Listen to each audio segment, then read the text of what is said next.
Yes, ladies and gentlemen, Tyron Smith is officially no longer a member of the Dallas Cowboys as he has agreed upon a one-year deal with the New York Jets for a total of about $20 million once you add in all the incentives of that contract. But he's only truly going to be hitting the cap of the Jets for about $6.5 million on the season. So a lot of people are kind of upset at this and are taking a step back, and I've seen a just really weird and emotional take develop and really kind of grasp Cowboys fans, and it's been echoed by some notable people that I'm pretty sure a lot of people probably put credence into the things they say. I've seen Des Bryant say this a couple of days ago on X, but then I took a step back and I was like, okay, hold on, bro.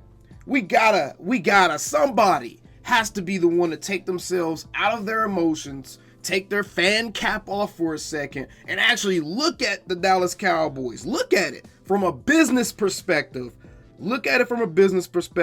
Then actually really look at the players that we've lost so far, and then take a look at what their actual plan is. People have been saying that the Cowboys are rebuilding. I think that that's an extremely lazy and really unfounded take to have when you actually take a look at what the Cowboys have done, the players that they're locking up sooner rather than later, whether or not it's happened already. It's going to happen at some point. I mean, all signs point towards it from a business perspective and a football perspective and team building perspective. It's still going to happen at some point. So what I want to do was, yes, obviously, Tyron Smith, no longer a Cowboy, playing for the Jets. $20 million with that incentive-based contract for the Jets. I'm sure $20 million was more than the Cowboys were willing to offer. Whether or not it was incentive-based or not, I just think the Cowboys are ready to move on at this point, and they really want to see what they have with their young guys, because the Cowboys have burned some draft picks on a bunch of young O-linemen that need to get some play time before their contracts are up, and the Cowboys just kept these guys on their roster for 4 to 5 years without ever actually seeing what they can do with extended playing time or when they're actually given opportunity to play. We're going to get into that in just a second, but I want to take a look at this, and really I need everyone to just take their emotions, put it on the side for a second. Until the end of this video, you can take your emotions, put it back in your heart. But for right now, just put it to the side and let's really look at this as business people. Let's take a look at this. All right, so boom. Here we have the Dallas Cowboys player contracts, and we can essentially see all of the contracts that are expiring in 2025. And what I'm doing right now is I'm addressing the idea, and I'm about to really disprove the idea that the Cowboys are rebuilding. I don't know why people are so horny to push that narrative down Cowboys fans' throats. I really just need to ask those people that are horny to do so, what do you gain? What do you gain from saying something to your viewership that honestly is extremely false, and it won't be reflected on the field during the season? You won't be proven correct. In fact, I'm going to say this right now. My prediction right now, even before we see what else the Cowboys do for the rest of the offseason, they're still going to make the playoffs next season. I will not be surprised at all if this team actually looks better than it did last season. I'm going to explain why I say that towards the end of the video, but I won't be surprised at all if that's the case, right? But if we actually take a look at the expiring contracts in 2025, because everyone says that the Cowboys are putting everyone on a one-year deal to prepare to blow it up in 2025. Now, while that may be the case for the coaching staff like Mike McCarthy and some of his guys and a lot of the coaches that are coming with him, or more than likely going to be fired when Mike McCarthy leaves, while that may be the case for those guys, that is not the case for the players that you see on expiring contracts in 2025. In fact, majority of the guys on expiring contracts in 2025 are either going to get a real shot at a lot of playing time this season, or they're guys that the Cowboys are more than likely going to be very willing to let go, test their might in free agency and really see how valuable other teams feel like they are, right? The 2025 expiring contract, this overblown storyline, right? We'll start at the very bottom. Obviously, Jordan Lewis, he's on a one-year deal. Jordan Lewis is not the type of guy, and this is what Cowboys fans specifically, because it seems like Cowboys fans are some of the only fans that don't understand this. Not every player is supposed to be a career Cowboy. Not every player is supposed to make it to a second or third contract with the team that drafted them. Sometimes players can outperform their expectations when drafted. If they were drafted to be a 5th or 6th round guy that's just coming in to be a rotational piece, but they end up being a star and they outperform the expectation that the actual team had when drafting them, y'all have to understand these contracts and these salary caps are something that these people have to manage year after year after year. A lot of the times, they're not hoping that a lot of these draft picks and a lot of these guys end up being big star players. They're just hoping that these dudes end up being good enough NFL players that they can accomplish the job they need that specific position to accomplish on the field. Teams value different positions differently, and you can tell by how they spend, but teams value those positions differently based off of their philosophies of winning football games, guys. Some teams may value the running back position more than others, meaning they're going to spend at that position more than others. They're going to invest more draft capital in those positions more than other teams. The Cowboys clearly are a team that value the O-line more than almost anything. That's why we have such a huge surplus of O-linemen, and why it always seems the Cowboys have all-pro O-linemen circulating in and out this team. Hell, Jerry Jones used to play offensive line, right? So different teams have different philosophies, and you can kind of tell what they really want for certain players based off of where they're spending their money at, how much salary cap room they have. If you look at how the contracts actually line up and who's expiring and what players are behind the players that are expiring on the depth chart, you can really get a lot of answers for yourself without having to go on this emotional ride and build all these conspiracy theories. See, a lot of these conspiracy theories are coming from people being too lazy to do the legwork to actually check out their theories on the team. So they become conspiracy theories because they haven't been actually proven. People didn't take the steps to actually prove or at least identify data points that would either support or disprove what it is that they're feeling, right? So if we take a look at this, Jordan Lewis, Eric Kendricks, CJ Goodwin, he's also 34. Martavis Bryant still's listed here. Trent Sieg, Carl Davis, Tyrus Wheat. Stop me when y'all hear someone that y'all wanted to be on the team long term. These are all the players expiring in 2025, right? Wanye Thomas, he's 23. He's more than likely going to sign another 2 or 3 year deal with the contracts. After his last year's up, he's more than likely going to sign here again for another 2 to 3 years, and it's going to be a little bit more money than what he was making right now because he's not actually playing enough. He's not playing enough to build his value more than that. So he is kind of going to be in a position where he's pigeonholed into signing with the Cowboys again, especially when you understand that some of their other safeties, some guys that they may be ready to move off of, are going to be expiring in 2025 as well. Wanye could very easily be one of those younger guys that get a lot of playing time this season. I believe he is going to get a lot of playing time this season.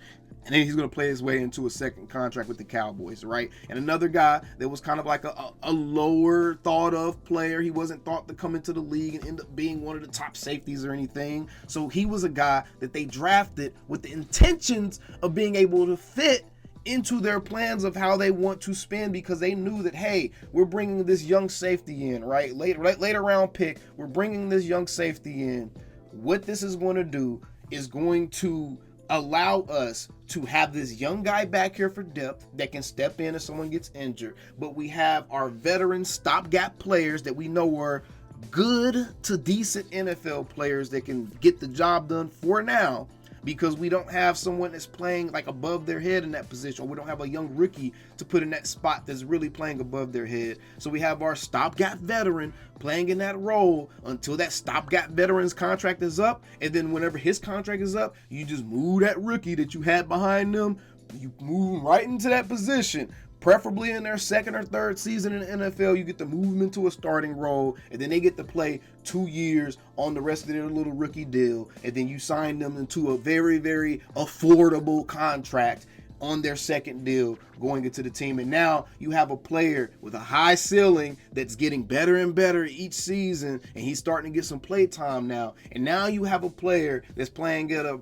French Pro Bowl type of level, but you're not really spending too much money on him, and he's a younger guy, and then you feel like you're drafting good enough and you're scouting well enough so you can kind of repeat that cycle in certain positions. in certain positions, unless one of those guys ends up being a generational player and it's like, okay, now I have to allot my money here. So now what position do I feel like I can draft and replace in? You see what I'm saying? They're going to only be able to afford 7 to 8 premium players at any one given time. The Cowboys right now are going to be delegating a lot of their money towards the quarterback position, wide receiver 1.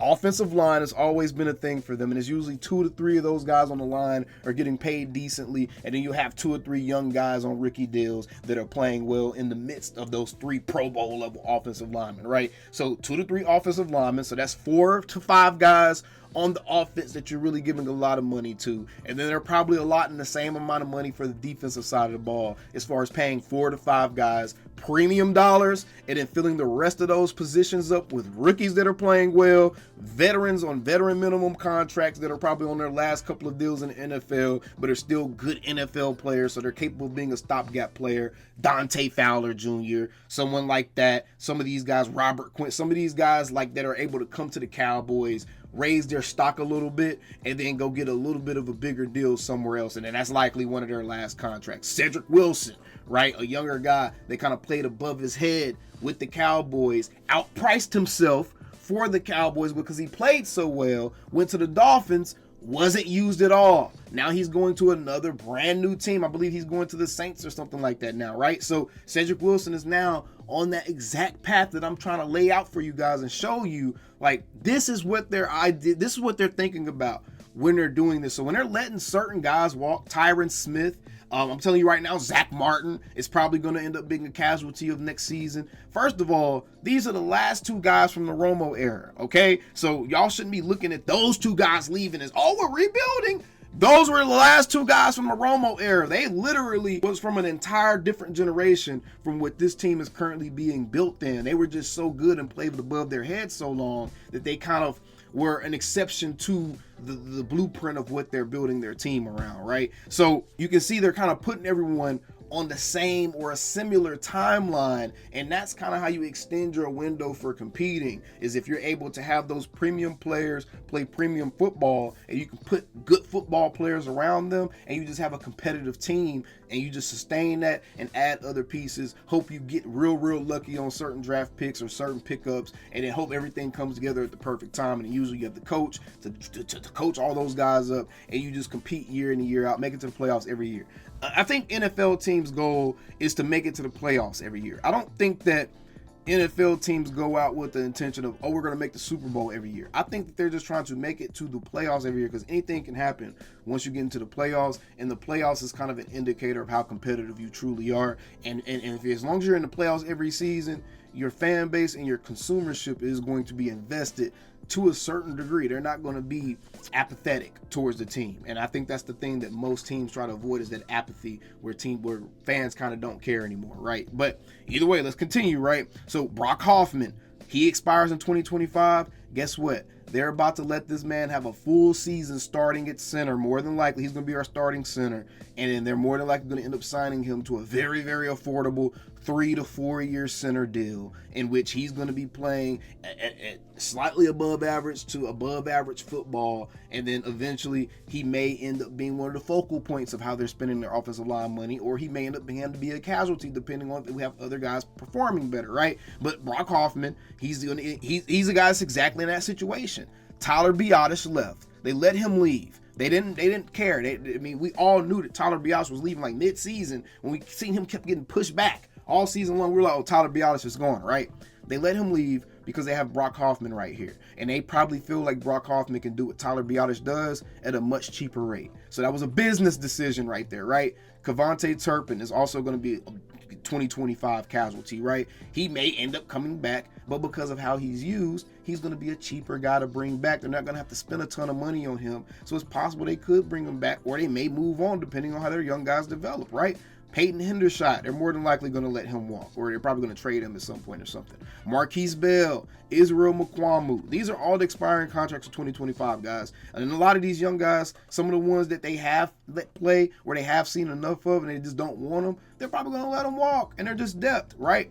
Nashawn Wright, Josh Ball is another young offensive lineman they're going to try to give some playing time to see what they have in them, right? Chauncey Golston, he's going to be a guy that benefits from a Dorrance Armstrong and Dante Fowler leaving, because Chauncey, in the limited time that he was given, Chauncey does have some flashes, right? So with that improved playing time, he is another guy that can end up increasing his value from being at an average salary of like a $1 million to making himself a $3 to $4 million a year type of player on his next deal after it expires in 2025. So Chauncey Golston easily could replace a Dante Fowler Jr.'s production. Then you have Cooper Rush expiring. You have Osa Odigizua. They're more than likely going to have to re-sign Osa Odigizua, and it's not going to be for $1.2 million. They're probably going to have to spend $3, $4, $5 million on him every single year. So again, that's another guy that you're like, okay, we're gonna have to dedicate a little bit of money to him. This is a defensive tackle that's giving us nice production. So there's another guy that's kind of playing himself into a second contract with the Cowboys. Brian Anger, CeeDee Lamb is going to get extended. Zach Martin is probably going to be a casualty because he's probably going to price and age himself out of the Cowboys' plans unless he ends up working with the Cowboys and finally takes like a Tyron Smith type of deal, like one of those hometown discounts type of deals. That's the only way I can see Zach Martin stand with us past 2025, y'all. Brandon Cooks is probably going to be a cap casualty and aging out of their plans. He was a stopgap player. They're going to have a younger guy step into that role, DeMarcus Lawrence and Dak Prescott. So out of all those guys I just named, where everyone feels like people or they're positioning themselves for a 2025 rebuild, out of all those guys I just named, who's just these massively important pieces that would indicate if the Cowboys were to lose any of these guys? Who are these massively important pieces that would indicate a rebuild? Is it because we're losing players that you've grown attached to and that you know the names of and that you've gotten used to watching them over the years? Is it because we're losing those players because they're aging out of the plans or pricing themselves out of the plans? Is that what it is? Because who are these guys that we're losing that are like, oh, we're rebuilding? Even the guys we lost this year, Tony Pollard, they're more than likely going to draft a running back. Okay, we lost Tyler Biadasz, I just told you. They feel like Brock Hoffman is probably going to be better than Tyler Biadasz, and he's going to be a lot cheaper than Tyler Biadasz. Tyron Smith, that one hurts. They're probably going to draft a stud lineman with their first round pick, more than likely. They're talking about the Josh Morgan guy. Okay, Dorrance Armstrong, Dante Fowler. We lost those two guys. I just showed you the replacements. Sam Williams, Osa Odigizua, Chauncey Golston. They have young guys ready to get more playing time. So it's okay for those guys to kind of get phased out of. This is how they're building their team. What is so difficult to see? And what is it that has y'all emotions so twisted up to where you see a couple of named guys leave and you can't actually go back and just look at the depth chart of the team and see exactly what their plans are? You can literally see exactly what they're going to do. You can probably telegraph what they're going to do and who's going to be starting eventually based off of who's here and what type of deal they're on. I don't understand what it is that has everyone being so willing to cling to all these conspiracy theories and want to believe that the Cowboys are rebuilding and da-da-da-da-da-da, because they weren't as active as you felt like they should have been, even though they did exactly what they normally do every single season. This is what they normally do every single season. And you can argue, even with their lack of activity, they actually made their linebacking room better already with just that one move they made, adding Eric Kendricks to that linebacking room. So what is it that we're talking about? Look, just listen to this depth chart. At wide receiver, we would have Brandon Cooks, CeeDee Lamb, and Jalen Tolbert as our top three receivers going into next season. Tyler Smith is our left tackle. TJ Bass is our left guard. Brock Hoffman is our center. Zach Martin is the right guard. Terrence Steele is the right tackle. They're more than likely going to draft a young guy in that first round that's going to take that left guard or left tackle position. More than likely, okay? Tight end, Jake Ferguson. Dak Prescott, QB. Running back, they're more than likely going to draft a young stud, a Trey Benson, a Jonathan Brooks. So you're going to see a young stud running back in that position. Hunter Lepke at fullback. There's nothing wrong with that offense. There's nothing wrong. Yes, the offensive line has a bunch of unproven guys, the Brock Hoffmans, the TJ Basses, or whatever rookie they put in there. But for the most part, you still have two all-pro players on that offensive line. Terrence Steele was still a Pro Bowl level player, and he's going to be a year removed from injury, so he should be better this next season. So you have Terrence Steele still on that right tackle position. So you're really looking at two positions that you're having to fill, with Brock Hoffman coming in at center, and then a young rookie taking that, a young first round rookie at that, like, so a blue chipper taking the other offensive line spot, right? You have Jake Ferguson with another year of experience, probably going to be better. Dak Prescott, probably going to be better in year 2 of playing in that offensive system that Mike McCarthy has built. Then you're going to have a stud running back. You got Hunter Lepke in year 2 again, right? So that offense didn't get worse. What is it that we're so like, because Tyler Biadasz and Tyron Smith are gone? Okay, we all knew Tyler Biadasz was a replaceable player all season long.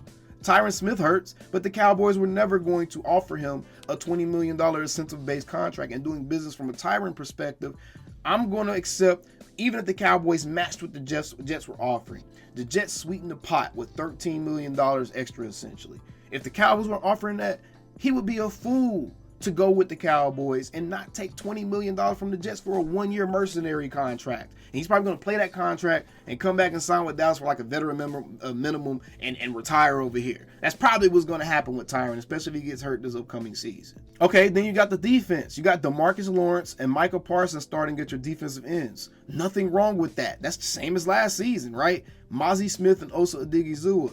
Mozzie should get better in year 2. Hankins was the guy starting in that position last season. Hankins is a good guy. He's a good player, but he's not like an unreplaceable player. That was one of those guys. He's a bridge guy. He was brought here to be a bridge guy. They spent a 6th-round pick on him. He was brought here to be a bridge guy. So you got Hankins right there. You're replacing him with Mozzie Smith.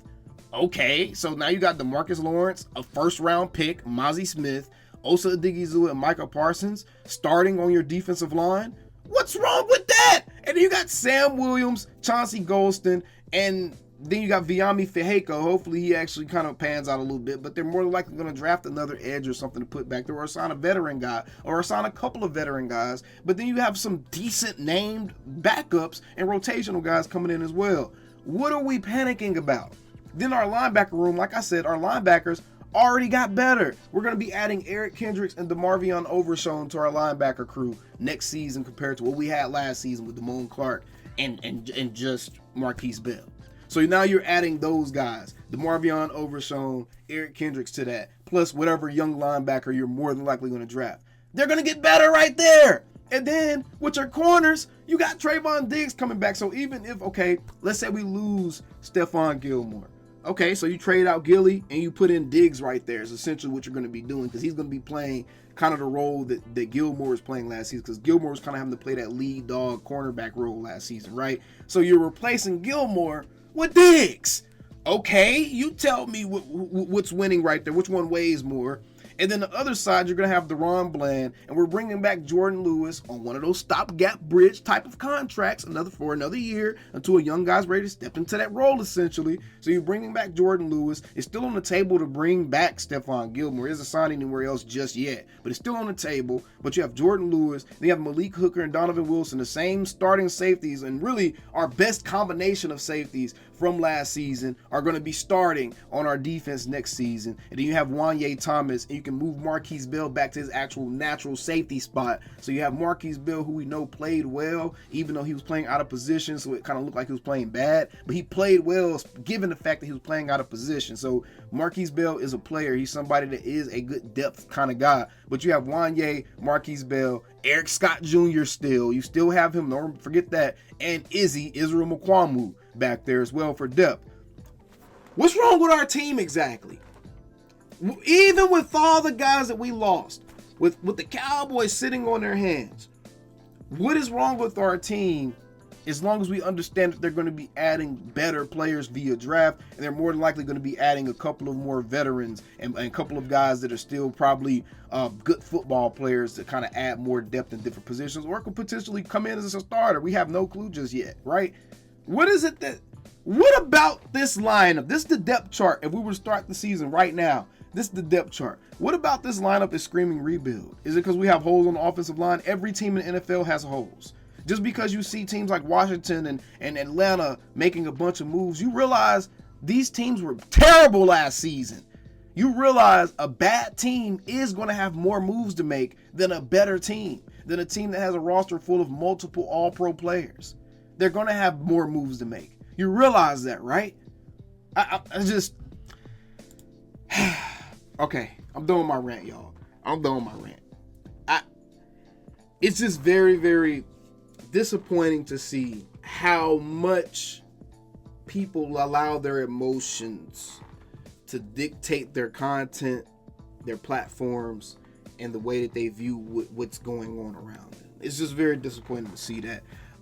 From a business perspective and just from an objective football fan perspective, the Cowboys really have not lost that much in free agency so far that they were not going to replace anyways via draft. I'm just saying, all right? But either way, we still them same old Cowboys. This is way longer than I was wanting it to be, but I had to get that off my chest, y'all, because, boy, I just don't get it. I don't get it. Calling me, texting me, paging me, asking me, am I still them boys? Y'all usually check on me. Listen. I'm still them boys. Hey! Woo! Shut up, my boy. Hey! I'm still them boys.